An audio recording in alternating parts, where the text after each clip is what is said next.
오늘 함께 읽은 이 민수기 12장은 이 모세가 이 굿수 여자와 결혼했다는 것을 가지고 이 미리암과 아론이 모세를 비방하는 것으로 시작을 하고 있습니다. 그런데 이 비방의 핵심을 가만히 보면요, 이 미리암과 아론은 좀 불만이 있었습니다. 본인들도 어떻게 보면 이스라엘의 리더입니다. 미리암과 아론 역시도. 그런데 본인들도 같은 리더 그룹인데 왜 모세에게만 스포트라이트를 받을까? 이게 아마 미리암과 아론이 가지고 있었던 나름대로의 서운함과 불만이었던 것 같습니다. 그런데 오늘 본문을 조금 더 자세히 보면 아쉬운 게 무엇이냐면 이 미리암과 아론이 모세에게 비방하고 모세에게 불만을 하는 것 같지만 결국엔 하나님께 원망하고 있는 거예요. 그러니까 하나님께 더 서운한 겁니다. 하나님께 너무나 서운하니까 보이는 모세를 향하여 비방하고 있는 게 오늘 민수기 12장입니다. 우리가 잘 아는 것처럼 민수기는 이스라엘 백성들의 광야의 삶입니다. 살기 힘든 곳이고 어려운 곳이고 내 힘으로는 도저히 살 수 없는 곳이 광야예요. 그러니까 지금 민수기 11장에는 백성들이 불만을 갖고 있습니다. 그런데 민수기 12장이 들어오니까 이스라엘의 리더 그룹까지 불평과 비방을 하고 있어요. 그러니까 지금 전체 민수기 11장, 12장에서 우리들이 확인할 수 있는 건 뭐냐면 이스라엘 공동체가 지금 제대로 가고 있지 않습니다. 하나님의 말씀과 하나님의 뜻과 구름 기둥과 불 기둥을 바라봐야 될 그들이 원망과 비방과 손가락질을 하면서 결국에는 하나님께 불만과 불평을 쏟아놓고 있는 내용입니다. 여러분들, 그런데 오늘 이 민수기 12장 가운데 하나님께서 이스라엘 공동체가 건강하지 못하고 이스라엘 공동체가 병들어 있으니까 그 병들어 있고 힘들어하는 이스라엘 공동체를 해결할 수 있는 단 한 방의 처방약을 내려주십니다. 그게 무엇이냐면 바로 온유함입니다. 사실은 온유함은 광야에서 어울리지 않습니다.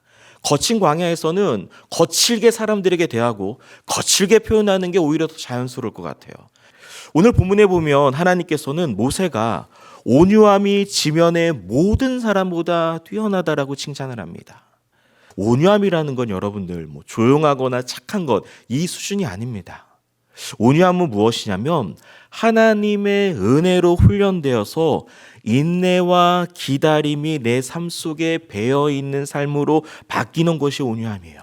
조금 더 구체적으로 설명드리면 이리저리 원기왕성하게 제멋대로 움직이는 야생마가 조련사를 너무나 잘 만나서 아주 훌륭한 준마가 되었을 때 온유함이라고 합니다. 조금 더 우리 신앙에 적용해 보자면 예수 믿기 전에는 마음대로 살은 거예요. 그런데 예수 믿고 하나님의 말씀대로 살아가는 변화된 삶이 무엇이냐면 그게 온유함입니다. 그러니까 온유함은 세상에서 말하는 도덕적인 착한 것이 아니라 온유하면 내 주인이 누군지 알고 내 주인의 뜻을 알고 내 주인이 나를 구원해 주셨다는 하나님의 뜻을 알아가는 삶, 사실은 그것이 성경에서 말하는 온유함입니다. 그래서 하나님께서는 모세 그리고 미리암, 아론을 불러 모으기 시작합니다.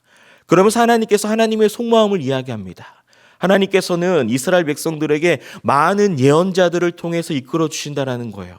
그런데 하나님의 방법은 무엇이냐면 특별히 모세를 통해서만 분명한 말씀을 더 주신다는 거예요. 그거는 하나님의 섭리와 하나님의 계획이요 하나님의 작정이라는 거예요. 하나님께서 지금 리더십을 불러서 지금 하나님의 마음을 알려주고 있습니다. 모세는 하나님이 특별하게 사용하시는 하나님의 종이라는 걸 분명히 말씀합니다. 그리고 나서 하나님께서는 리더 그룹을 심판하시죠.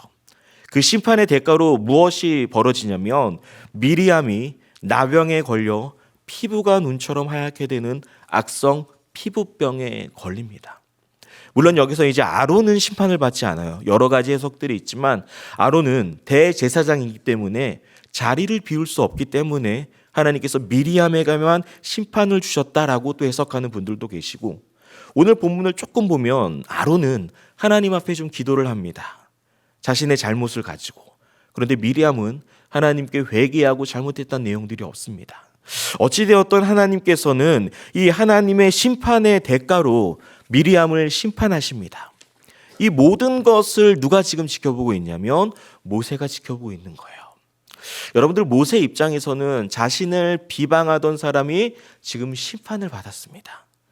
그러니까 모세 입장에서 이제 문제가 해결된 거예요. 그런데 오늘 본문에서 특이한 점이 하나 있는데요.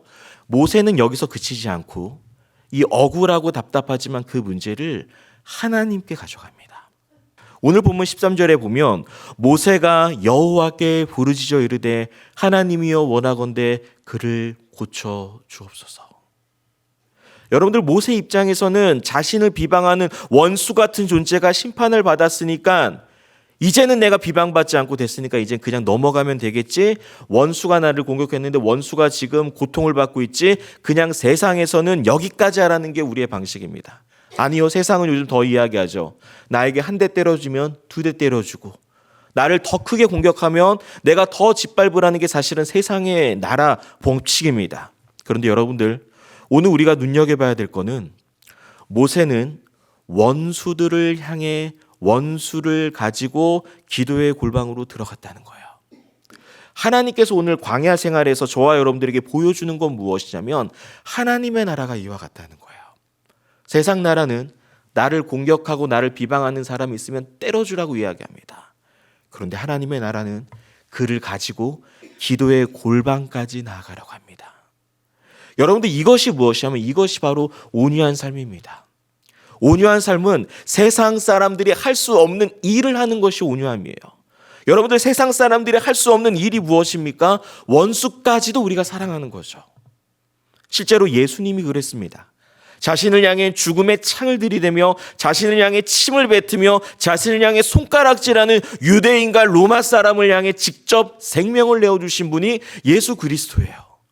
그래서 사실은 오늘 모세의 이러한 모습은 앞으로 오실 예수 그리스도의 온유함의 모습을 밑그림으로 보여주는 청사진과 같습니다.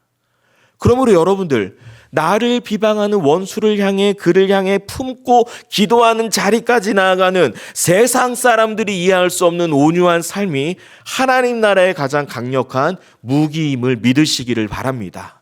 저와 여러분들은 그 무기 갖고 사는 거예요. 우리들은 억울할 때가 있습니다. 그러면 여러분들 우리는 억울하면 기도의 골방으로 들어가는 거예요. 어떤 이야기를 향해서 똑같이 맞받아치는 것이 아니라 우리는 그 문제를 가지고 세상 사람들이 알 수 없는 주님 앞에 나아가서 그 문제를 가지고서 여러분들 우리는 그렇게 해결하는 것이 우리 그리스도의 삶인 줄 믿습니다. 여러분들 나중에 신명기에 가보면요. 모세가 3편의 설교를 하죠. 그런데 오늘 본문 민수기 12장을 백성들에게 기억하라고 이야기합니다. 미리암의 사건을 기억하라는 거예요. 백성들은 미리암의 사건 하면 딱 하나예요. 세상 방식과 다르네. 하나님의 나라는 원수까지 위해서도 기도하는 나라구나. 여러분들 척박한 광야 같은 세상이지만 저와 여러분들은 거칠게 살아가는 것이 아니라 온유한 마음으로 하나님 나라 백성답게 살아가야 될 줄 믿습니다. 오늘 이 하루도 끊임없이 우리들에게 세상의 방식이 우리를 요구하고 우리를 이끌지라도 우리는 예수 그리스도의 거듭난 주의 신자라는 것을 믿으시고 온유함으로 기도의 골방으로 들어가 하나님 나라를 이루어가는 저와 여러분들이 되기를 예수 그리스도의 이름으로 간절히 소망합니다.